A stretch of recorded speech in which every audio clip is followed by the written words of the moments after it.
दिल्ली से खबर, जहां सुप्रीम कोर्ट में आज आजम खान मामले की सुनवाई टल गई है। बड़ी जानकारी मिल रही है, 17 मई को अब अगली सुनवाई होगी इस मामले में। सुप्रीम कोर्ट में आजम खान की सुनवाई आज टल गई है। आज इस मामले में सुनवाई होनी थी और अब अगली सुनवाई 17 मई को होगी।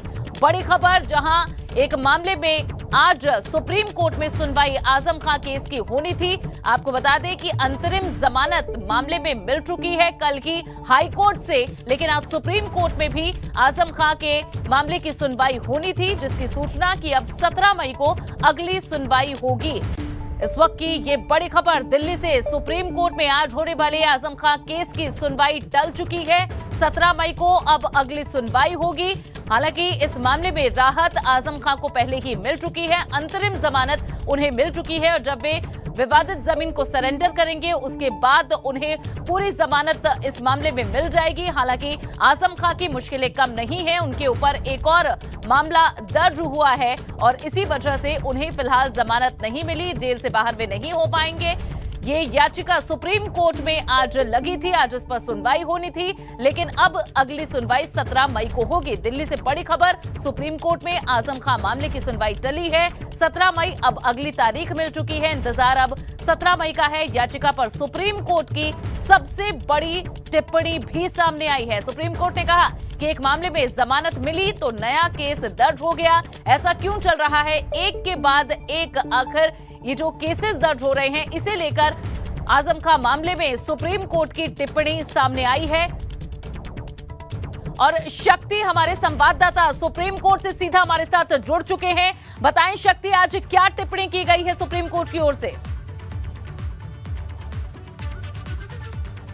देखिए, जैसे ही आजम खां की जो याचिका थी उस पर नंबर आया, जो आजम खां के जो वकील थे उन्होंने अपनी दलील रखी और दलील में ये कहा कि एक और मामला, यानी कि एक और मामला उनके ऊपर दर्ज कर दिया गया। तो तुरंत ही जज साहब ने तुरंत कहा कि ये क्या है। तो तुरंत जो सरकार की तरफ से थे उन्होंने कहा कि ये एक और मामला इसमें दर्ज हो गया। तो वहीं देखते हुए तुरंत एक है, कहते जज साहब ने एकदम अचानक जब बोला कि ये क्या है, तो तभी जो आजम खान की तरफ से जो दलीलें थी वो दी गई कि देखिए परेशान किया जा रहा है। और अब इसके बाद अब क्या, वही जज साहब ने अब इसमें अगली सुप्रीम कोर्ट की तरफ से अब अगली जो इसमें तारीख थी वो 17 मई के लिए बोल दी गई है और एक एफिडेविट देने की बात की गई है इसमें, कि एक एफिडेविट दिया जाएगा इसमें। तो कहीं ना कहीं जिस तरीके से आजम खान का जो मामला था, जो मामला जिसमें शत्रु संपत्ति वाला जो लगा हुआ था, जो कहता हाई कोर्ट को बोला गया था इलाहाबाद हाई कोर्ट के लिए, तो वो इलाहाबाद हाई कोर्ट के लिए वहाँ पर इलाहाबाद हाई कोर्ट ने जब उस पर जमानत दे दी, तो जमानत देने के बाद अब एक और मामला आजम खान के ऊपर आ गया है। तो वहीं अब सुनवाई जो थी इस पूरे मामले की एक बार फिर टल गई है और टलने के बाद ये कहा गया है, कहते हैं बचाव पक्ष की तरफ से, कि अब इसमें और इस मामले में हम अगली एक वो चाहते हैं कि एफिडेविट देना चाहते हैं। तो अब एफिडेविट दिया जाएगा इसमें और उसमें उस पर अपनी बात रखी जाएगी। जो नया मुकदमा उसमें दर्ज हुआ है वो मेंशन उसमें किया जाएगा कि जो हमारे जो कहते हैं जो इसमें जो आजम खान हैं, जिस उसमें इन्हें प्रताड़ित किया जा रहा है, सो कहते हैं अगर बात की जाए तो उत्तर प्रदेश सरकार की तरफ से। तो अब अगली जो तारीख है 17 मई, अब उस तारीख में ही अब जो आगे की जो दलीलें हैं उसमें सुनी जाएंगी जी, उसका इंतजार है। लेकिन शक्ति, इससे पहले जब सुप्रीम कोर्ट की टिप्पणी आई थी, ये सवाल उठ रहे थे कि आखिर पूरी दलीलें हो चुकी हैं, सुनवाई हो चुकी थी और उसमें फैसला रिजर्व रख लिया गया था। काफी समय तक लंबा इंतजार करना पड़ा। कल उसमें अंतरिम बेल उन्हें मिल गई है, लेकिन आज भी सुप्रीम कोर्ट ने कहा है कि ऐसा क्यों चल रहा है कि एक के बाद एक 89 केस दर्ज किए गए हैं। तो क्या ये खटक रहा है सुप्रीम कोर्ट को भी? टिप्पणी से ऐसा लगता है।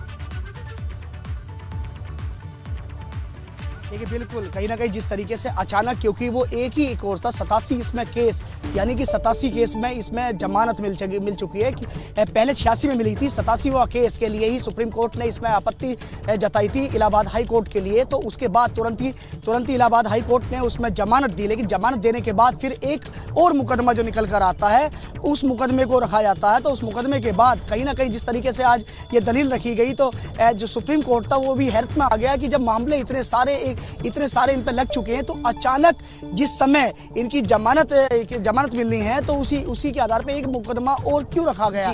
तो कहीं ना कहीं अब मंगलवार को, यानी कि जो अगला मंगलवार है, मंगलवार को अब ये जो दलीलें हैं वो दलीलें पेश की जाएंगी और एफिडेविट दिया जाएगा इसमें एक और कहा जाएगा कि उसे भी इस केस में मेंशन कर लिया जाए। तो कहीं ना कहीं अब जो ये 88वां जो केस है उसी में ही इस केस को भी जोड़ा जाए। तो जो दलील थी, क्योंकि दलील थी जो 87 केस था जिसमें कि जमानत शत्रु संपत्ति में जिसमें लास्ट जमानत मिली है, अब यानी कि उसे हटाते हुए जो सब मुकदमे हैं उसमें एक एफिडेविट, यानी कि आगे की जो दलील, आगे की जो तारीख है वो तारीख में ये मेंशन किया जाएगा उस एफिडेविट में कि आगे ये मामला भी जोड़ लिया जाए और उसी के आधार पर अगली सुनवाई की डेट और अगली सुनवाई की जाए। तो अब मंगलवार तक के लिए समय जरूर दिया गया। अब देखना आगे ये होगा कि आजम खां को अगले मंगलवार में क्या इसमें रियायत मिलती है नहीं मिलती। जी शक्ति, बहुत बहुत शुक्रिया इस पूरी जानकारी के लिए आपका।